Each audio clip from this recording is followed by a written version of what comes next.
Olá, meu nome é Júlio, eu sou sommelier e psicanalista. Gosto das duas áreas e nesse podcast nós vamos falar um pouquinho de cada coisa.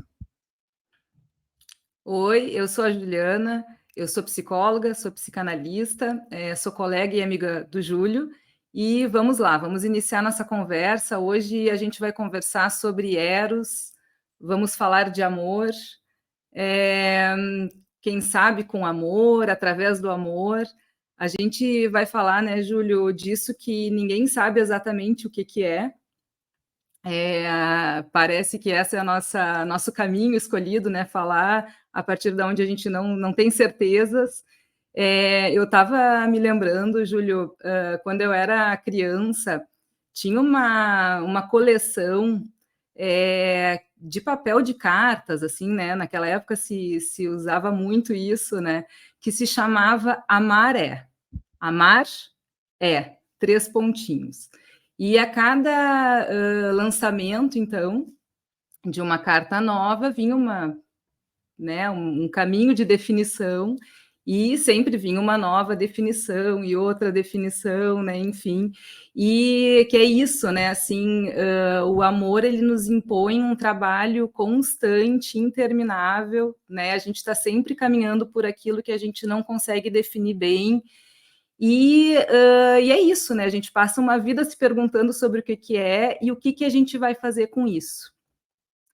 Desde lá os gregos, né, Júlio, o amor é chamado de Eros. O Freud ele vai se apropriar desse conceito, vai usar como sinônimo da pulsão de vida, né, que é um conceito fundamental, o conceito de pulsão dentro da teoria psicanalítica. E a pulsão, de modo geral, assim, né, muito brevemente falando, é isso que pulsa dentro de nós, buscando uma satisfação, né, isso que nos impele um movimento. E o Freud, então, ele vai tornar um sinônimo, né, de Eros, a pulsão de vida, né? Claro, a gente sabe que ao longo da obra isso vai ganhando, né, uma importância fundamental à medida em que ele vai dizer que o nosso psiquismo vai ser regido por essa dualidade das pulsões, então esse jogo que vai se estabelecer entre pulsão de vida e pulsão de morte. E a pulsão de vida para ele, então, né, Eros, seria, né, isso que engloba tanto as pulsões de autoconservação, que estariam ligadas à preservação da vida, e também as pulsões da sexualidade. O Freud ele teve uma sacada, né, Júlio, assim, muito original, muito genial, à medida em que ele começou a escutar as pacientes dele, as pacientes histéricas, né, porque ele foi se dando conta que a sintomatologia que essas pacientes apresentavam era uma resposta, né, uma espécie assim de produto da censura em relação a desejos de cunho sexual. Então, nisso ele começou a se dar conta, né, que a sexualidade tem um papel importantíssimo, né, na etiologia das neuroses, e não só das neuroses, né, ele começa a se dar conta que a sexualidade tem um papel fundamental na estruturação psíquica de todos nós.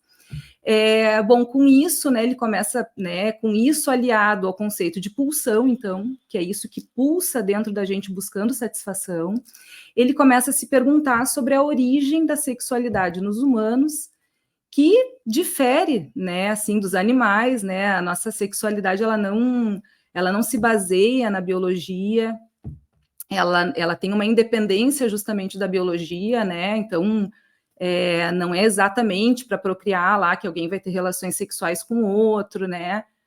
O corpo não define coisas.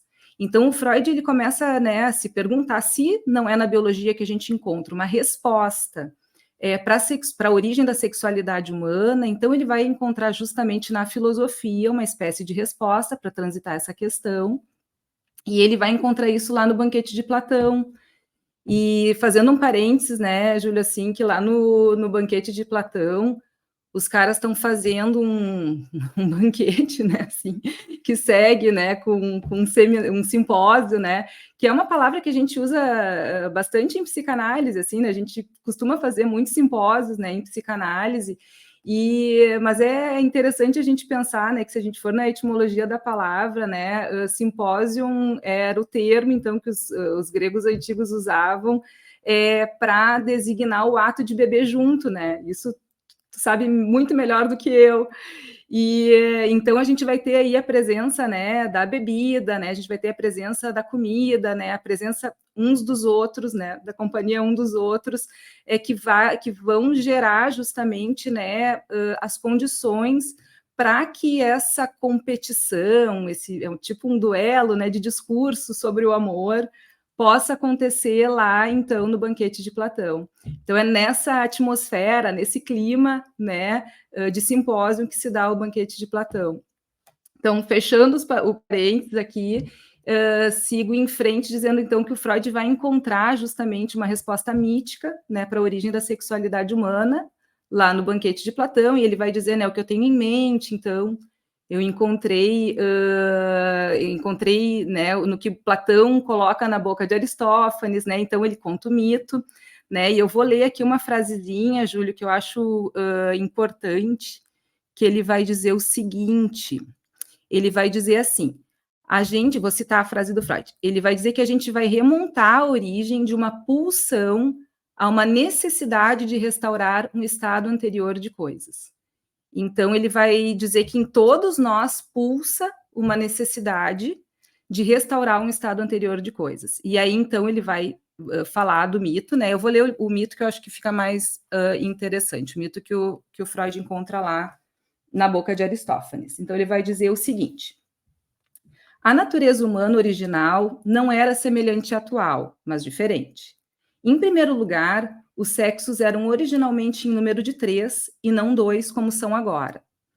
Havia o homem, a mulher e a união dos dois. Tudo nesses homens primevos era duplo. Tinham 4 mãos e 4 pés, 2 rostos, 2 partes pudentas e assim por diante.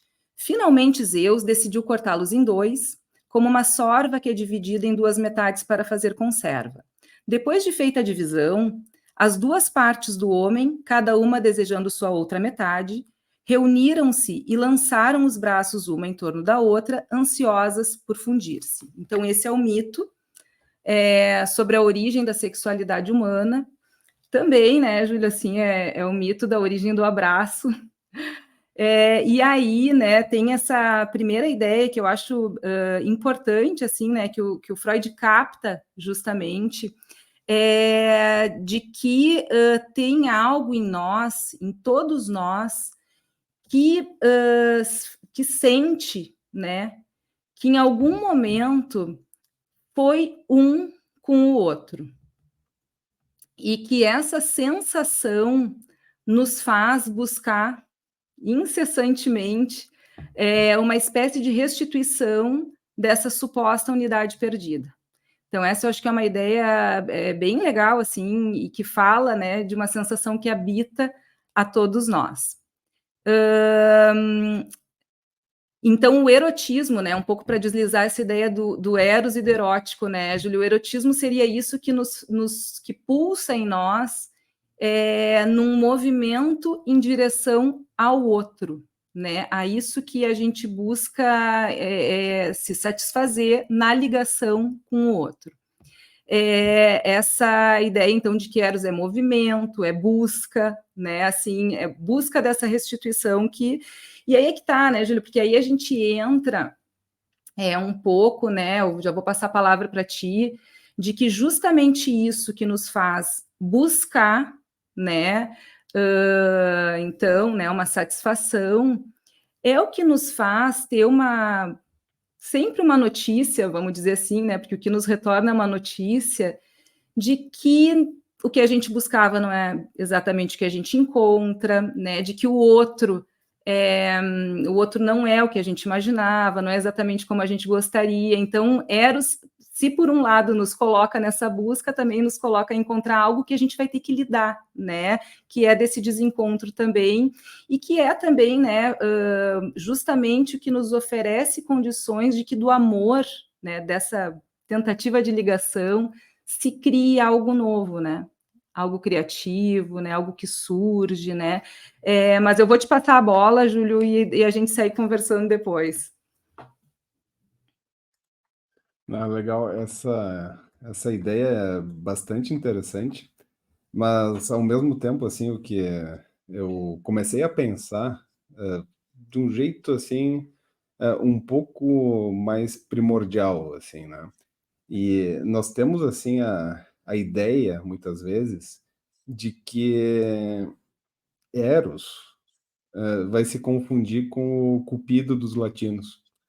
Então, nos vem aquela imagem angelical, que até vai ser justamente, assim, do ponto de vista pictório na arte, um deus, assim, infantil.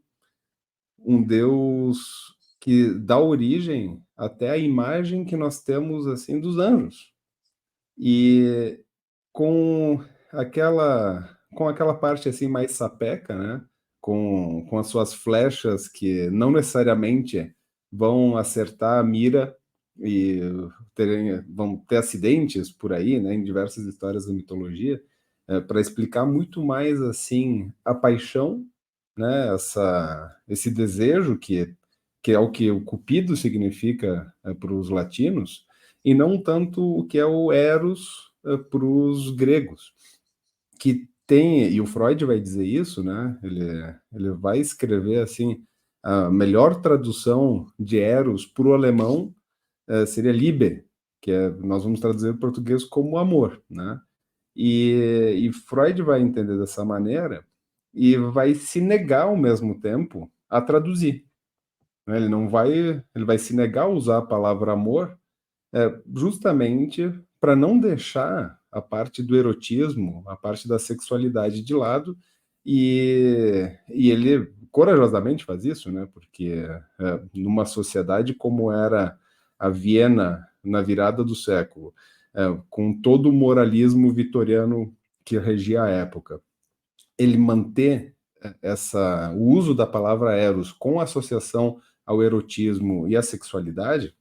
Bom, isso é algo assim extremamente relevante e que vai marcar a psicanálise justamente por nomear, né, as pulsões de vida como pulsões eróticas, né, em contraposição às pulsões mortíferas. Bom, no primeiro momento até vai ser de uma maneira um pouco diferente, né, pulsões sexuais e pulsões de autoconservação ou do ego, mas depois de 1920, então tem essa contraposição entre pulsões de vida e pulsões de morte. E essa ideia toda em torno do erotismo, nós podemos até pensar um pouco antes, que foi, como eu disse, que eu comecei a pensar para o nosso bate-papo de hoje, que é justamente remontar à Grécia Antiga e aos mitos, e fugir dessa imagem do Eros como sinônimo de Cupido, ou seja, de amor como sinônimo de desejo.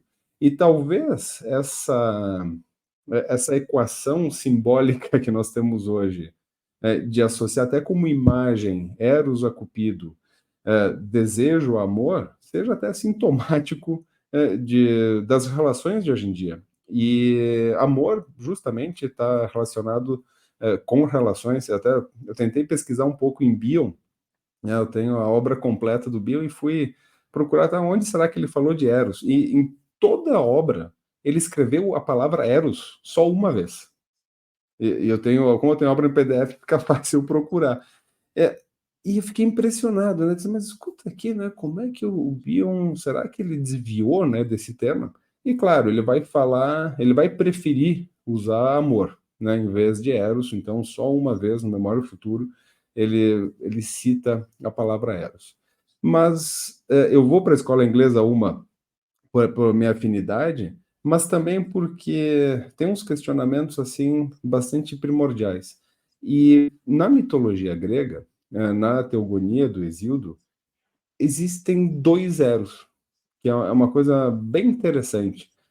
O Eros, que vai ter uma certa equivalência com Cupido para os latinos, que é filho de Afrodite, né, filho da deusa do amor, da deusa da beleza, e que, bom, inclusive participa de disputas para ver quem é a mais bela e acaba sendo escolhida efetivamente, né? Mas existe um outro Eros. Para os gregos, o início do cosmos, o início do universo, começa com o caos. O caos, que a gente pode traduzir por abismo, essa queda infinita, e que eu associo com o próprio nascimento, né? Quando o bebê nasce, quando, como diz o Bion, sai do meio líquido, né, para o meio do ar, né, essa mudança de estado, né, do meio líquido para o gasoso, faz que o bebê fique desprovido dessa camada de proteção. E tem uma imagem que, numa supervisão, inclusive, com o nosso colega o César Antunes, ele me trouxe uma ideia muito bacana, assim, de que o bebê tem um sentimento de queda para todos os lados ao mesmo tempo, justamente por essa falta do meio líquido, né? Ou seja, o nosso nascimento, a gente sente como uma queda absoluta, mesmo que esteja no colo, mas o colo mais aconchegante não se compara ao que é estar em torno de líquido. E achei interessante quando começou com esse livro A Maré, e eu escutei a maré. E o amor e o mar têm essa relação também de uma volta a mergulhar no líquido, e, bom, tem uma série de outras associações que a gente pode fazer, mas esse sentimento de queda, que os gregos colocam como o início do universo, me parece extremamente associado com o que é o início da nossa vida. E aí partir para pensar o que pode ser o amor, me parece que os gregos também fazem. Porque dentre os deuses primordiais, entre esse outro Eros, não o Eros filho de Afrodite, que vai surgir algumas gerações depois, mas Eros aí será um deus de primeira geração. Ele será criado a partir do caos, a partir dessa desorganização absoluta inicial, a partir desse abismo inicial, e é justamente Eros que vai amalgamar diferentes forças, vai provocar separações e vai, a partir de Eros, se derivam outras formas de amar, que até tenho uma encíclica do Papa Emérito, né, que faleceu há pouco tempo, né, Bento XVI, e em que ele admite na Igreja Católica pela primeira vez que o amor também pode ser expressado através do sexo, o que não era algo assim tradicional da Igreja, né? A gente sabe que a Igreja Católica viu ao longo dos séculos o sexo como uma expressão de pecado, um pecado original, e não como uma expressão de amor. E nessa encíclica, o Bento XVI diz: bom, existem três expressões de amor. Existe eros, existe filia, que é o amor entre amigos, e existe ágape, que é o amor mais sublimado de todos, e que seria o amor de Deus. Tanto que o título da encíclica em latim é Deus Caritas Est. Deus é amor, mas esse amor extremamente sublimado. Bom, o que a gente diz como sublimado, né, para quem está nos ouvindo, é aquele amor dessexualizado. Então, quando a gente vai ter uma expressão de ligação com outras pessoas, uma ligação amorosa, sem o sexo, né? Ou, assim, simplificando bastante, né?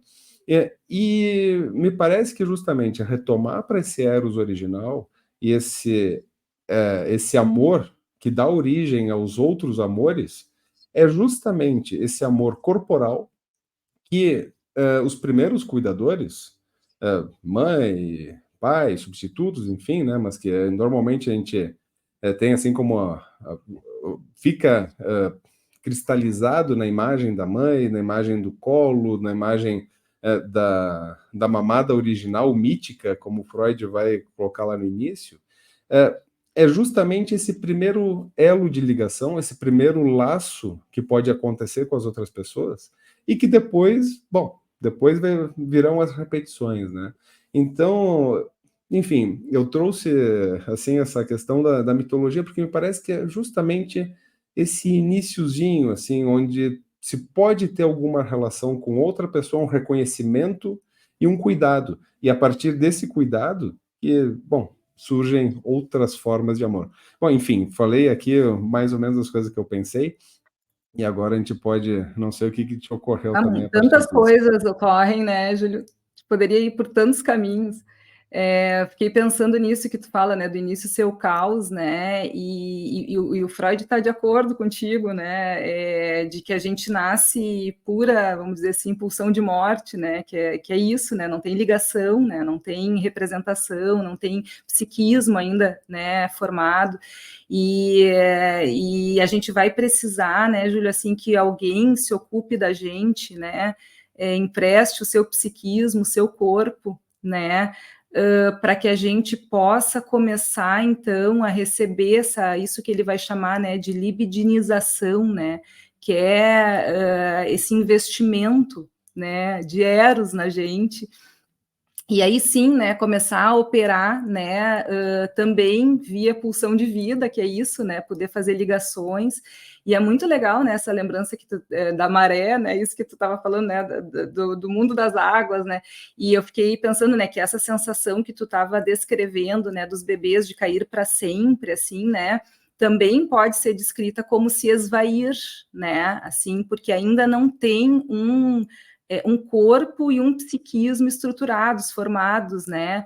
Então, o Freud vai dizer, né, que o ego, né, o eu, né, a melhor tradução para ego é eu, o eu é, em primeiro lugar, um eu corporal, né? Então, a gente vai, né, tem um livro que se chama Eu Pele, né, que é de um autor que se chama Didier Anzier, que é muito, muito bonito e muito profundo, que vai falar justamente disso, né, que em primeiro lugar o corpo, né, à medida em que aquele que nos recebe, a mãe, o pai, os cuidadores, enfim, né, vai nos pegando no colo, né, nos dá, na frente à fome, nos dá de mamar, enfim, né, mas a maneira como se toca, né, e aí entram todas as percepções, né, Júlio, assim, a gente entra no terreno das percepções, de que a gente começa a ter algum contato, né, com o mundo, a gente começa a acessar o mundo a partir das percepções, todas elas, né? Assim, então aí começa a se estruturar um eu, né? Muito incipientezinho ainda, mas um trabalho psíquico, né? Se inicia na relação com esse outro, com esses outros que vão investindo, né? Investindo justamente libido na gente, né? É importante, né, Júlio, porque a gente fala, né, bom, para quem quiser nos ouvir, né, então, mas é legal a gente poder falar, né, que sexualidade para o Freud não é de sexo que a gente está falando, né, assim, a gente está falando disso que, né, então a pulsão vai ser um dos conceitos mais originais, talvez o mais original mesmo da obra freudiana, né, outros são muito importantes, mas ele pegou de outros lugares, da filosofia mesmo, né, inconsciente e tal, mas é interessante a gente poder pensar que isso que ele chama de pulsão, que busca justamente se satisfazer, isso que é sexualidade, né? Então, assim, todo o nosso corpo, né, é fonte, né, de prazer, né? Então, lá o bebê tá mamando, tem prazer, né? Tanto no aconchego, né? Não é só também ao tá sugando, né, o leite, mas no aconchego, no cheiro, né? Então, a gente come no olhar, né? Então, assim, na voz. Então, todas as, né, as percepções vão estar nos invadindo, né? Tanto de dentro quanto de fora, e vão ser o caminho, né, justamente para que a gente possa ir conhecendo isso que, né, vem de dentro e também aquilo que nos se apresenta, né, do mundo exterior, que vem do outro. E é bem legal, né, Gil, esse tema, porque o amor ele vai nascer dessa profunda vivência de dependência em relação ao outro, né? Então, no início, o amor ele está muito ligado à necessidade, né? Ele começa de alguma maneira, né? Pode ir se diferenciando nesse caminho, às vezes não se diferencia, né? Às vezes acaba seguindo por essa via. E o amor para o Freud, né? Como eu acho bem legal essa tua lembrança, né? De que ele fez questão de manter, né? Até ele tem um trechinho que ele fala que é muito legal, que ele vai dizer, né? Aos que se sentem constrangidos, né? com a natureza humana, com a sexualidade ligada à natureza humana, podem utilizar os termos, né, eros, mais elegantes, eros e erotismo, no lugar de sexualidade, né? Então, ele o tempo inteiro, né, ele marcou justamente isso que tu está dizendo, que poderia ser poderia, de alguma maneira, fazer uma marca negativa, né? Como se a sexualidade fosse pejorativa, né? Assim, entretanto, no final da obra dele, isso é curioso, né? Enfim, né? São verdades que se sobrepõem, né? Uma não, né? Que coexistem, né? Porque ele vai dizer que no final ele vai dizer, né? Que a grande batalha, então, que a gente vai ter que, né? Sustentar internamente é essa luta entre o amor e a destrutividade. Né? Então ele também ele retoma, né, como tu dizia, né, do alemão, né, do amor, justamente, ele vai dizer que a grande batalha vai ser essa, e ele vai dizer isso lá no final da obra dele. Então é interessante isso, né, a gente poder tomar que o amor é isso que nos liga e que o amor inclui em si todas as hostilidades possíveis. Né? Então, a gente também pode estar vinculado ao outro através do ódio, e justamente, bom, né, é a outra face da mesma moeda, né, o amor e o ódio, né, é a gente poder tolerar essas ambivalências, né, esses conflitos inerentes, né, então o ódio não seria o contrário do amor aí, né, ele seria também isso que nos liga ao outro, né. A flecha de Eros tem duas pontas, né? Tem duas Uma pontas. ponta que, se eu não me engano, era uma ponta de ouro, que é aquela que faz o enamoramento, né? E a ponta de ferro que faz odiar. É E isso aí. então tá junto. E essa dualidade sempre está presente no pensamento psicanalítico. E, né, amor e ódio, pulsão de vida, pulsão de morte, pulsão sexual e pulsão do ego ou de autoconservação. Ou seja, essa dualidade é sempre entrelaçada, né? Ou seja, e a Melanie Klein vai nos ajudar a também entender isso, né? Quando ela diz assim, bom, onde tem amor, precisa escutar onde foi parar o ódio que não está aparecendo, e vice-versa, né? Ou seja, o contrário de amor não é ódio, e nem do ódio ao amor, mas vai ser indiferença, que é o que deixa morrer, é o que silencia, é o que se cala, o que desaparece, né? Um dos autores que antecedem Freud ainda, o Freud até tinha na biblioteca dele, mas ele disse que não leu, né? Ele disse que não leu o Nietzsche.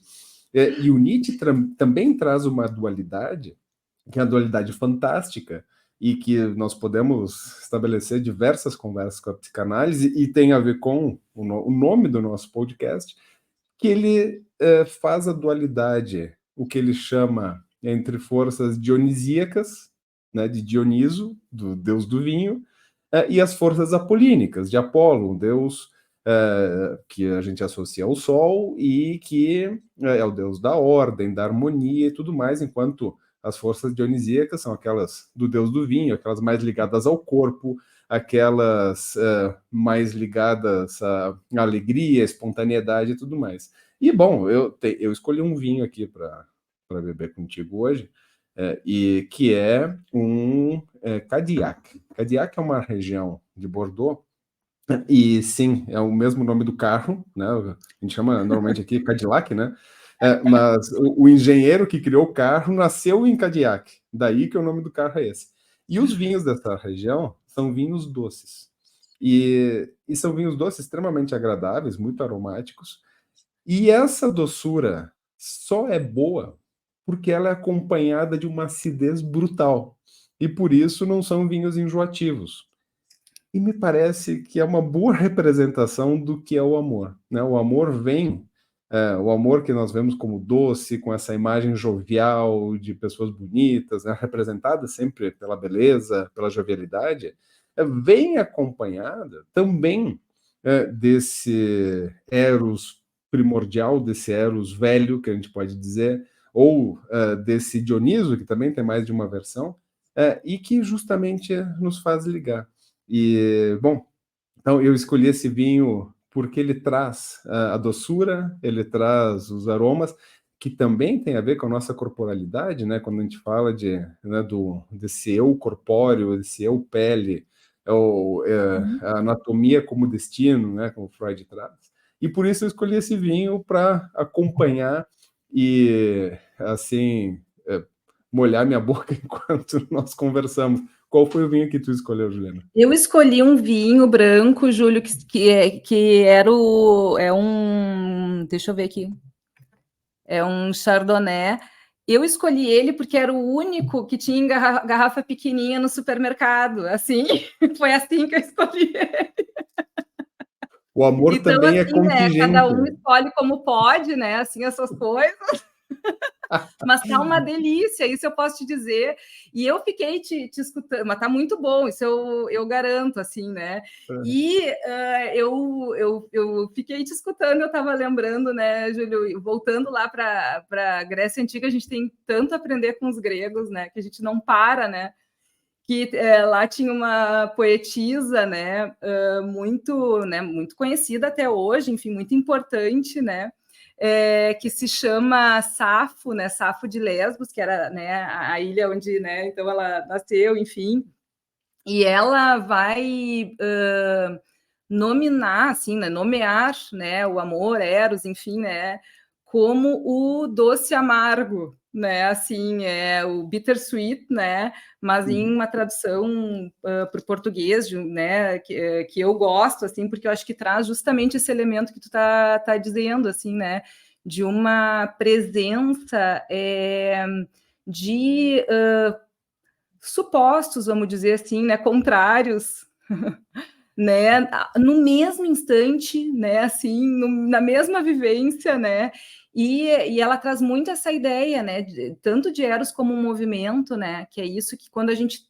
tenta pegar já escapou, né, do entre, né, de que é algo entre, né, então isso, né, que se dá nesse espaço entre, e eu vou ler um trechinho de uma outra, né? Não é dela, mas assim, de alguém que bebeu na fonte também de Safo, assim, que é uma psicanalista argentina que se chama Alessandra Corrêa. Eu vou ler um trechinho de um dos livros dela, que eu acho que é muito legal, que tem tudo a ver com isso que tu está dizendo, né?